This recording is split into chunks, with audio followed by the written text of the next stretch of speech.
Olha só, você se sente culpado ou se sente culpada por tudo que acontece na sua vida? Presta bem atenção nesse vídeo que ele foi feito para você. O meu nome é Pablo Bravo, eu sou psicólogo, sou criador do método Be Brave e eu ensino as pessoas a desenvolverem a autoconfiança e assumir o controle das suas emoções. Você já viu pessoas que a cada 10 palavras que elas falam, pelo menos uma é desculpe? Ela sempre está se desculpando, né? Me desculpe por isso. Ela começa a frase falando: olha, me desculpe, mas isso aconteceu dessa forma. Ela está sempre falando a palavra desculpa, mesmo que ela não tenha culpa. Ou talvez você já tenha visto pessoas que, quando algo ruim acontece, para ela é muito importante achar quem é o culpado por isso, mesmo quando o culpado é ela mesma. Ou talvez você tenha se deparado com pessoas que parecem enfatizar muito mais sempre o lado pessimista, usando muitas vezes a palavra mas. Por exemplo, o dia está lindo, fulana. Aí a fulana responde: ok, o dia está lindo, mas a previsão do tempo disse que daqui 3 dias vai chover muito. Ou, por exemplo, quando alguém tem um filho, né? Essa pessoa fala assim: nossa, que bom que aquela pessoa teve um filho, mas agora sim ela vai ver o quanto é difícil ser mãe. E por aí vai. Eu poderia citar vários outros exemplos aqui. Você conhece pessoas assim? Você se sente uma pessoa assim? Eu me surpreenderia se você me dissesse que você não conhece ninguém dessa forma. Sabe por quê? Porque isso é uma das coisas mais normais e naturais do ser humano. Inclusive, isso tem até um nome. Ele se chama crítico interno. O crítico interno é o nosso principal sabotador das nossas vidas. E quando eu falo nossas vidas, eu falo literalmente, porque ele afeta todos nós, sem exceção. Todos nós, em algum momento de nossas vidas, tivemos ou ainda temos o crítico interno em ação em nossos pensamentos e, consequentemente, em nossos comportamentos. Todos nós. Não tem como escapar dele, tá? O crítico interno nos leva a encontrar defeitos constantemente em nós mesmos e também nos outros, a todo momento. E também em tudo que faz parte do nosso contexto de vida, como por exemplo o clima, o governo, o trabalho, a família, os nossos relacionamentos e por aí vai. Ele é o grande responsável pela maior parte de nosso estresse, ansiedade, raiva, decepção, vergonha e sentimento de culpa. Em todos os meus anos de atendimento e consultando pessoas, eu nunca trabalhei com alguém que não fosse sabotado pelo seu crítico interno. Embora a maioria das pessoas não percebam que isso acontece dentro delas, a maioria das pessoas, elas não percebem que o crítico interno está atuando de uma forma muito enfática em suas vidas. Apesar de hoje o nosso crítico interno causar tanto estrago na nossa vida, tá? Ele nem sempre foi assim. Ele teve um momento em que ele foi o nosso melhor amigo, isso mesmo. Aliás, sem ele, todos nós não teríamos conseguido ter saúde mental e equilíbrio. Sabe quando? Na nossa fase infantil e também na nossa fase de pré-adolescência. Quando a gente é criança, tudo é muito diferente do que é hoje, tá? A gente está aprendendo como lidar com o mundo ainda. O mundo é uma incógnita. O mundo é uma coisa muito difícil de ser compreendida. E a todo momento a gente precisa se questionar se nós estamos ou não fazendo as coisas de uma forma certa ou errada. Então é normal, quando a gente é criança, ficar todo momento analisando as pessoas. A gente observa, analisa e se questiona se estamos fazendo certo ou não, igual aquela pessoa faz. Porque nós estamos querendo entender o mundo e queremos saber o que fazer, como proceder na vida. E além de analisar o que as pessoas fazem, a gente também se analisa e se cobra em fazer o certo. E é nesse momento em que o crítico interno aparece em nossas vidas. Ele nos ajuda a verificar se estamos ou não procedendo corretamente. E quem serão as nossas referências do que é certo e errado a ser feito. Porém, a única forma de fazer isso é a gente se comparar com as outras pessoas. E é isso que a gente faz quando a gente é criança. Para isso eu preciso criticar, eu preciso questionar os comportamentos dessas outras pessoas para eu saber qual eu vou copiar e qual eu vou repudiar. Faz sentido isso para você? Nessa fase da vida, nós nos tornamos máquinas de observar e analisar as pessoas e também a nós mesmos. Né? A todo momento nós criticamos internamente se estamos ou não fazendo as coisas como elas devem ser feitas. Nessa fase da vida, o crítico interno é o nosso melhor aliado, ele é o nosso melhor amigo, porque ele nos ajuda então a nos desenvolver, a partir da observação, da análise e também da autocrítica. Aí você me pergunta, mas Pablo, se ele era o nosso melhor amigo, por que ele agora pode ser tanta fonte de sofrimento, não é verdade? Bom, olha só o que eu vou te falar. Quando somos crianças, o crítico interno nos ajuda a nos questionar perante o mundo, né, para sermos melhores, né, através da nossa curiosidade. A gente aprende muito mais sobre as pessoas, como as pessoas funcionam, e assim a gente vai aprendendo a viver o mundo. Então, nessa fase, é normal a gente pensar coisas como, por exemplo, será que está certo o que eu estou fazendo? Será que eu vou conseguir fazer isso? Será que os outros vão aprovar o que eu vou fazer, o que eu estou fazendo? Será que eu fiz errado? É a todo momento se questionando e se lapidando para a vida, ok? Isso é saudável, isso é natural naquela fase. Porém, depois que a gente cresce, depois de tantos anos nos questionando e nos desenvolvendo, nós já conseguimos entender muito mais, né? A maioria das coisas do mundo, como elas funcionam. Isso já é compreensível. Agora chegou a hora de colocar em prática o que a gente aprendeu, arriscar a fazer as coisas diferentes, se envolver em relacionamentos mais profundos, se especializar numa carreira, por exemplo. Ou seja, nós precisamos, depois de um certo tempo, mudar o questionamento. Antes, quando criança, eu questionava se eu fazia certo ou errado. Agora, eu vou precisar questionar como eu coloco em prática aquilo que eu aprendi. Percebe a enorme diferença de uma coisa para outra? Então, ao invés de me questionar se eu estou ou não fazendo certo, como eu fiz na minha infância, por exemplo, agora eu preciso mudar a estratégia para questionar como eu posso colocar em prática tudo aquilo que eu aprendi. E se eu permanecer ainda me questionando se eu estou fazendo certo ou errado, a tendência é eu me prejudicar no meu desenvolvimento. Pois eu não vou conseguir me aprofundar de uma forma muito mais intensa nas experiências e oportunidades que a vida me apresenta. Sendo que enquanto eu fico me questionando, eu não me sinto confiante e não me sinto preparado para colocar em prática aquilo que eu quero. E aí minha vida para. Faz sentido? Depois de adulto, eu não posso continuar usando uma estratégia de criança.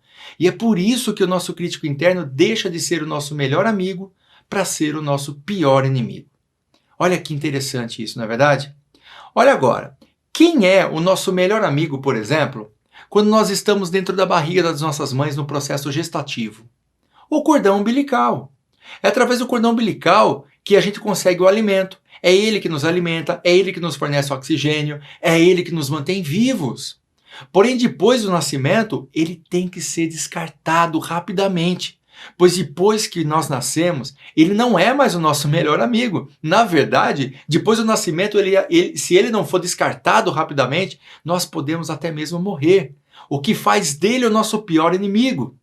De melhor amigo, durante a gestação, para pior inimigo, depois do nascimento. É assim como no cordão umbilical, assim como ele foi vital para a gente durante 9 meses de gestação, depois ele teve que ser eliminado, né? O nosso crítico interno também. Ele foi vital até os nossos 15 anos aproximadamente de idade. E a partir daí ele precisa ser eliminado também. Pois se ele não for eliminado, assim como acontece com o cordão umbilical, o crítico interno ele pode se tornar um problema nas nossas vidas. A questão é que pouquíssimas pessoas sabem que precisamos eliminar esse nosso crítico interno. E sem saber disso, elas mantêm ele completamente ativo. E geralmente pessoas que mantêm o crítico interno ativo depois dos 15 anos de idade são chamadas de pessoas negativas, pessimistas, arrogantes, inseguras, vitimistas e aí vai. Todos esses adjetivos é por causa de uma única causa. Tá? Aposto que você conhece pessoas com esses adjetivos, mas talvez o que você ainda não sabia é que a origem disso é por mantermos vivos o nosso crítico interno, depois do momento em que ele precisa ser descartado. Pesquisas muito profundas mostraram que pessoas que conseguem lidar com seus críticos internos conseguem viver uma vida muito mais promissora em várias áreas da vida. Por exemplo, geralmente elas têm relacionamentos mais promissores, tendência a ter muito mais saúde e disposição física equilibrada, maior índice de equilíbrio emocional, maior sensação de satisfação com a vida e também elas tendem a ter uma vida financeira muito mais abundante, ou talvez uma vida financeira pelo menos mais estável, né? Sem contar que essas pessoas têm um nível muito acima da média de credibilidade consigo mesmo. Ou seja, essas pessoas têm muito mais autoconfiança do que a média. Várias obras de cientistas como, por exemplo, Barbara Fredrickson, Martin Seligman, Shaw Achor e Tal Ben, eles forneceram rigorosas pesquisas acadêmicas para mostrar isso que eu estou falando de uma forma muito clara. Agora eu vou te perguntar uma coisa, como que seria a sua vida se você não se sentisse mais tão culpado pelas coisas que acontecem? Como que seria a sua vida se você não se cobrasse mais tanto por tudo que acontece? E se você conseguisse dominar o seu crítico interno a ponto de usá-lo somente a seu favor, de uma forma saudável e de uma forma proporcional, como que seria isso na sua vida? Você consegue imaginar? Agora é aquela hora que você me pergunta, ok, Pablo, eu entendi o que você falou, mas como que eu faço isso? Como que eu aprendo a trabalhar o meu crítico interno para ele não mais me sabotar? Eu vou te ensinar, anota aí. A primeira coisa que você precisa entender, se você realmente quer se tornar uma pessoa muito mais autoconfiante, desativando aí o seu crítico interno, é perceber que ele não é você. Isso mesmo, o que faz o crítico interno ser muito forte em sua vida é o fato de você acreditar que ele faz parte de você, que ele é o seu jeito de ser. Você já ouviu as pessoas falando coisas como, ah, eu sou assim mesmo? Ou, de repente, olha, esse é meu jeito. Ou outra pessoa falando assim, ó, olha, eu não sou pessimista, eu sou realista. Conhece pessoas assim? Conhece pessoas que falam assim? Essas pessoas têm uma tendência muito grande em acreditar que os seus críticos internos fazem parte da sua personalidade. E elas acabam aceitando ele como se isso fosse o seu jeito de ser. Mas não. O que essas pessoas talvez ainda não sabem é que o crítico interno não faz parte da personalidade delas, mas sim foi uma estratégia de vida que todos nós precisamos usar quando crianças, para aprender a nos desenvolver, observando, analisando, criticando a nós mesmos e as outras pessoas também. Mas a partir dos meus 15 anos de idade, aproximadamente, é quando eu já consigo ter uma certa autonomia. Eu não preciso mais dessas estratégias. E se eu não mudo essa estratégia, ela começa a me sabotar. É como se eu fosse atravessar, por exemplo, um rio com uma balsa, sabe? Sem a balsa eu afundo, mas quando eu chego na terra firme do outro lado, eu preciso eliminar a balsa, eu preciso sair da balsa para que o outro veículo na terra, né, um carro, por exemplo, ele possa me caminhar para onde eu quero ir. Mas se eu não abandonar a balsa, agora que eu cheguei na terra firme, eu vou ficar parado, estagnado e não vou crescer, não vou evoluir na vida. Então a primeira dica é entender que o nosso crítico interno é uma estratégia e ele não faz parte de nós, por isso que ele pode ser e sim abandonado, assim como a balsa. Faz sentido isso para você? Segunda grande dica para que você possa desativar o seu crítico interno: identificar quando ele aparece. É fundamental nós identificarmos quando o crítico interno aparece, porque se eu conseguir identificar ele, eu não vou deixar ele tomar conta dos meus sentimentos, dos meus comportamentos. Faz sentido isso para você? Pensa comigo, ó, como que você pode lutar contra um inimigo se você não sabe que ele é seu inimigo? Você precisa identificar ele. O que faz esse nosso crítico interno ser muito difícil de ser combatido não é porque ele é forte, não. Ele não é forte. O problema é que muitas vezes nós não sabemos que ele é nosso inimigo. E por isso nós não fazemos nada para desativar ele. Por isso que é fundamental nós entendermos quais são os comportamentos específicos que esse nosso sabotador ele tem, tá? Para que a gente possa, todas as vezes que esses comportamentos aparecerem, a gente conseguir identificar que esses comportamentos são dele e não nosso. Então eu vou dar uma dica aqui para você, ó, vou dar uma visão de quais são os comportamentos que geralmente aparecem quando os críticos internos estão muito ativos. Então, por exemplo, é pessimismo, vitimismo, reclamações em excesso, preguiça, cobrar atenção e sentimento dos outros, rejeição, sentimento de não ser valorizado, medo em excesso e assim entre outros, tá? Perceba que todos esses comportamentos são consequências de não desativarmos o nosso crítico interno. Ou seja, ao fazermos isso, esses comportamentos que eu acabei de falar, eles vão mudar, como num passe de mágica. E ó, realmente é incrível ver isso acontecendo. Em mais de 12 anos de clínica, eu tive a oportunidade de ver isso várias vezes acontecendo na minha frente. E ó, é fantástico. E você também pode fazer isso se você quiser. Então aqui, ó, eu vou deixar aqui para você agora uma dica prática para você começar a fazer assim que você terminar esse vídeo aqui, para você poder identificar o seu crítico interno e assim então ter um ganho significativo na sua autoconfiança. Vamos lá então, papel e caneta na mão, ó. A dica é o seguinte, você vai pegar um papel e uma caneta e vai fazer uma lista de todos os comportamentos indesejados que você tem. Aqueles comportamentos que você não quer ter, que você não gostaria de ter, sabe? Mas muitas vezes você faz sem saber, ou até mesmo o porquê que você faz isso. Como, por exemplo, irritabilidade, agressividade, se culpa em excesso, vitimização, entre outros. Anote todos aí. E depois que você fizer isso, pegue um elástico, sabe aqueles elásticos de dinheiro, e coloque no seu pulso, qualquer pulso. Durante os dias, quando você perceber que você está tendo algum desses comportamentos indesejados, você tem que puxar o elástico e te dar uma elasticada. Isso mesmo, sem dó, sem dó. Puxa e solta. O objetivo dessa atividade não é te punir não, tá? O objetivo dessa atividade é você identificar o seu crítico interno. Então, quanto mais você identificar, mais fraco ele fica, pois ele não tem poder de ação. O elástico é para marcar aquele momento, sabe? Além de marcar o seu pulso, ele vai marcar a sua mente e vai mostrar que você está sabendo que aquele momento é seu crítico interno que está tentando se sabotar. Mas faça essa atividade por uma semana. Provavelmente, nos primeiros dias, você vai identificar dezenas de vezes esses comportamentos. Porém, conforme os dias vão passando, você vai perceber que esses comportamentos irão desaparecendo gradualmente.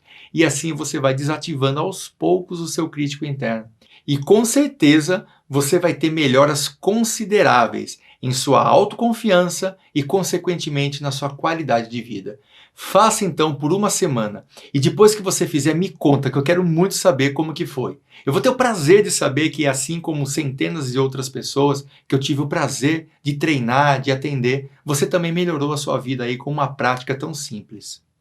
Você gostou desse vídeo? Gostou mesmo? Então, se você gostou, dá um like aqui nesse vídeo, assina o canal para você ter acesso também a outros conteúdos tão bons quanto esse.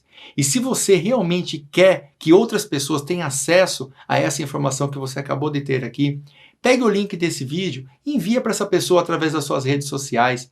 E junto com esse envio, coloca uma frase ali, ó, eu estou enviando esse vídeo para você porque você é muito importante para mim. Assim, a pessoa que receber esse vídeo de você vai se sentir muito mais autoconfiante. Você vai melhorar também a autoestima dela. E vamos aí compartilhando bem dessa forma para que você possa, e eu também, melhorar cada dia mais através do autoconhecimento. Então, até um próximo vídeo.